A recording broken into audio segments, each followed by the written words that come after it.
नमस्कार साथियों, मैं बालमुकुंद धुरिया। इधर अयोध्या को लेके पूरे देश की पॉलिटिक्स जैसे सिमट गई है। 22 जनवरी को प्राण प्रतिष्ठा करेंगे मूर्तियों में और उसके पहले और उसके बाद भाजपा अपनी पूरी राजनीति को इसी अंगीठी पे सेकने का अभियान चलाएगी। कर भी रहे हैं। भाजपा राज में दो तीन चीजें बहुत स्पष्ट दिख रही हैं कि जब इन्होंने कुछ काम उस तरह का नहीं किया जिसके बदौलत ये चुनाव लड़ पाए, तो राम मंदिर का तड़का इनके लिए बहुत जरूरी है। हमारा देश चूंकि प्रकृति के नजदीक है और पूजा पाठ का देश है, धार्मिक भावनाएं हमारे देश के लोगों के भीतर भिन्न भिन्न तरह से, भिन्न भिन्न कारणों से बहुत भीतर तक भरी हुई हैं। उसका दोहन, उसका उपयोग अगर किसी ने किया है तो वो भारतीय जनता पार्टी ने ढंग से किया है। कैसे धर्म का, कैसे आपकी भावनाओं का उपयोग अपने पॉलिटिकल हित के लिए कर लिया जाए, इसमें तो मास्टर है बीजेपी, इसको कहने में कोई दो राय नहीं है। इस सब आडंबर में लेकिन सबसे ज्यादा फंसते हैं पिछड़े समाज के लोग। और हमने देखा है पिछड़े समाज के भीतर भी बोलेंगे तो अति पिछड़े समाज के लोग ज्यादा फंसते हैं। खास करके कहार, कुम्हार, बढ़ई, लोहार, ये जो प्रजा जातियां हैं, उसके बाद फिर निषाद, राजभर और इस तरह के जो छोटी छोटी जातियां हैं, वो जरूर इसमें फंसती हैं। दलित जातियां थोड़ी दूर हैं, लेकिन इस जगड़न से दूर ज्यादा नहीं है, फंसी हैं। वो भी एक हिस्सा थोड़ा सा किनारे हुआ है। जैसे हम देखते हैं कि हमारे यहाँ दलित समुदाय के लोग दिवाली नहीं मनाते हैं। हमने देखा है कि राजभर समाज के लोग होली नहीं खेलते हैं। तो ऐसे पार्ट पार्ट में कुछ कुछ चीजें अपने तरीके से लोग चलाते हैं। लेकिन ये भीतर तक गया है, धर्म का जो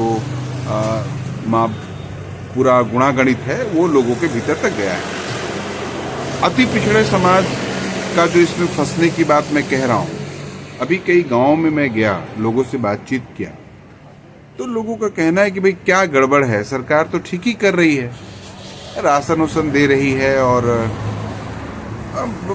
क्या, मतलब ठीक है, क्या बहुत गड़बड़ नहीं है। उनके ये कहने के पीछे का लॉजिक मैंने बहुत खोजने की कोशिश की। मैंने कोशिश की कि लोग ऐसा क्यों कह रहे हैं, कैसे कह रहे हैं। तो मुझको जो बात समझ में आई कि समाज के भीतर जितने भी लोग हैं, सबका अपना अपना दायरा है। जैसे जिस अति पिछड़े समाज के भीतर से मैंने बात की, उनसे बात किया, उनसे पूछने की कोशिश की, अब उस पूरे हिस्से में अपवादों को छोड़ दीजिए तो उनके भीतर कहीं ये सपना भी नहीं है कि हमारा बच्चा IAS PCS बनेगा।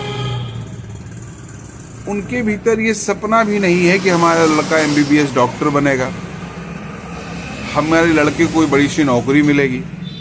चपरासी उपरासी तक मामला है, इतने तक मिल जाए तो घूम फिर के यहीं तक मामला है। तब इसके ऊपर की चीजें तो उनको दिखेंगी नहीं और जरूरत भी नहीं है, क्यों देखें। तो ये सारी चीजें वहां पर। और दूसरा पहलू है ईर्षा। हमारे यहाँ एक राजभर साथी हैं, पेशे से ड्राइवर हैं। जब नोटबंदी हुई तो बहुत खुश नजर आ रहे थे। किसी ने पूछा आप इतने खुश क्यों हैं, तो कहने लगे कि अब जो साले चुरा के रखे हैं सबका नस ढीला हो गया है। अच्छा, भाजपा के बड़े प्रवक्ता हैं, उनका किसी बड़े भाजपा नेता से कोई लेना देना नहीं है, उनका किसी भाजपा के किसी संगठन से कोई लेना देना नहीं है, वो RSS का भी उनके लिए मतलब नहीं है। लेकिन ठीक कर रही है सरकार। इस बात को वो चाय चट्टी दुकानों पे खूब जोर जोर से चिल्लाते हैं। इसके अंतर्वस्तु में जब जाके हमने देखने की कोशिश की, समझने की कोशिश की, तो पता ये चला कि ऐसा करने से जो भाजपा का वोटर है या समाज का एलिट हिस्सा, जातीय वर्चस्व वाला हिस्सा, वो उनकी पीठ ठोकता है। बढ़िया भाई, बढ़िया, अरे बहुत अच्छा, बहुत अच्छा। तो उनको जो सामाजिक सम्मान पूरे जीवन में नहीं मिला, उनके हिसाब से डैबरवा वाला मामला रह गया था। ये सब करने से लेकिन थोड़ा सम्मान मिला है, तो ठीक है, उतना ही सही। इस तरह की बहुत सारी बातें हैं जो अति पिछड़े समाज को भाजपा के पक्ष में ले जाने में बहुत कारगर साबित हो रही है। तो ये चिंता का विषय है, और चूंकि इसका परिणाम ये होगा कि भारतीय जनता पार्टी की जो मूल खूबी है, आरएसएस की जो मूल खूबी है, वो समाज में पुरातन वर्ण व्यवस्था लादने का नया तरीका अख्तियार कर रही है। फिर वो मोस्ट बैकवर्ड को मोस्ट बैकवर्ड बना देंगे, दलित को दलित बना देंगे। वो कोई आर्टिफिशियल नहीं होगा कि एक दिन में बना देंगे। परिस्थिति ऐसी क्रिएट हो जाएगी कि आप वहीं पर पहुंच जाएंगे।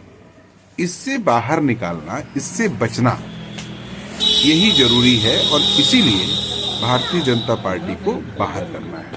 भारतीय जनता पार्टी को ताकत से बाहर करना है। बहुत मुश्किल से देश आगे बढ़ा था, एक बार फिर से देश को 18वीं और 15वीं सदी में ये पार्टी ले जाना चाहती है। इसलिए दोस्तों सोचिए, जरा मंथन करिए, चिंतन करिए, हो सकता है हम आप ही कुछ कर सकें।